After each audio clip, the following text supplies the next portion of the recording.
Hello बच्चों, कैसे हो आप लोग। आई होप आप लोग अच्छे होंगे। तो आज के क्लास में हम पढ़ेंगे एपी का एक महत्वपूर्ण क्वेश्चन जो कि बोर्ड एग्जाम में बार बार पूछा जाता है। तो यहाँ पर अपना क्वेश्चन क्या दिया गया है। क्वेश्चन दिया गया है एपी 10, 7, 4 डॉट डॉट का 30वां पद ज्ञात करें, यानी कि 30वां पद क्या होगा। और बहुत ही आसान क्वेश्चन है। तो चलिए हम क्वेश्चन को बनाना स्टार्ट करते हैं। तो यहाँ पर एपी जो होता है, तो एपी में जितना भी पद होता है तो पद को हम ये पहला पद को ए से सूचित या ए1 से सूचित करते हैं, और दूसरा पद को ए2 से, और तीसरा को ए3, ऐसे ही जितना भी पद होता है उसको हम सूचित करते हैं। तो यहाँ पर अपना जो है यहाँ पर हमको यहाँ पर निकालना है कौन चीज़, 30वां पद हमको ज्ञात करना है।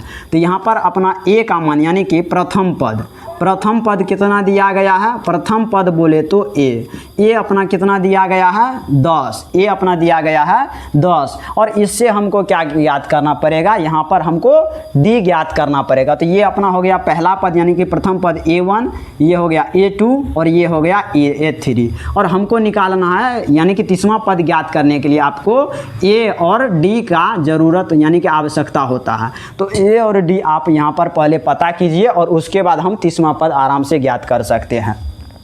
तो यहाँ पर प्रथम पद अपना हो गया ए, और डी बोले तो यहाँ पर सार्व अंतर, यानी कि सार्व अंतर आपको पता होना चाहिए। तो सार्व अंतर बोले तो इसको हम डी से सूचित करते हैं। और डी क्या होता है, डी बराबर फॉर्मूला होता है यानी कि दूसरा पद माइनस के पहला पद, यानी कि ए2 माइनस के ए1 होता है। तो ए2 का मान अपना कितना है, ए2 का मान हो गया अपना 7। तो ए2 के स्थान पर हम दे देंगे 7, माइनस ए1 का मान कितना है, ए1 का मान है 10। तो ए1 का मान हम दे देंगे 10। तो बराबर जब 7 में से 10 घटेगा तो -3 हो जाएगा, यानी कि अपना डी का मान हो गया -3। और इसको बनाने के लिए यहाँ पर आप दो विधि से बना सकते हैं। एक तो होता है शॉर्ट फॉर्म और एक होता है लॉन्ग फॉर्म। यानी कि एक हम क्या करेंगे, यहाँ पर ये जो अंतिम पद है इसको हम ए एन से सूचित करते हैं, और ए एन का हम फॉर्मूला लगा करके यहाँ पर बना सकते हैं यहाँ पर। लेकिन हम क्या करेंगे, इसको शॉर्ट तरीका से बनाएंगे।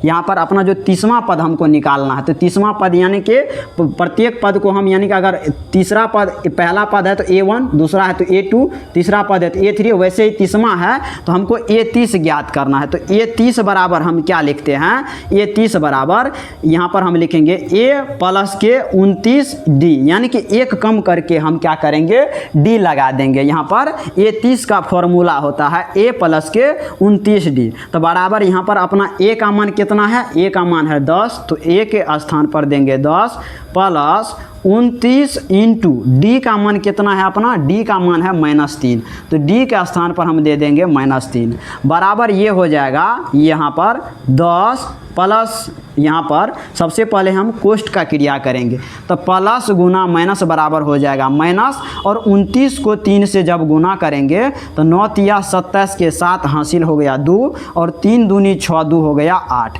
तो यहाँ पर हो गया इतना, यानी कि 10 माइनस के 87। तो अब यहाँ पर क्या करेंगे, अगर हम 10 में से 87 को घटाएंगे तो यहाँ पर हो जाएगा अपना, तो 10 अपना छोटी संख्या है और 87 अपना बड़ी संख्या है। तो हम क्या करेंगे, 87 में से 10 को घटा लेंगे, और जिससे हम घटाते हैं चिन्ह उसी का रहेगा। तो यहाँ पर 87 में से अगर 10 को हम घटाते हैं तो यहाँ पर अपना हो गया 77, यानी कि ए30 का मान हो गया 77, और यही हो गया अपना आंसर। और बोर्ड एग्जाम में ये क्वेश्चन बार बार या तो 1 नंबर में या 2 नंबर में ये कई बार पूछा गया क्वेश्चन है। तो आप इसे बेहतर तरीका से बना लीजिएगा। बहुत ही आसान क्वेश्चन था। तो वीडियो अगर पसंद आया हो तो वीडियो को लाइक करके चैनल को सब्सक्राइब जरूर करें।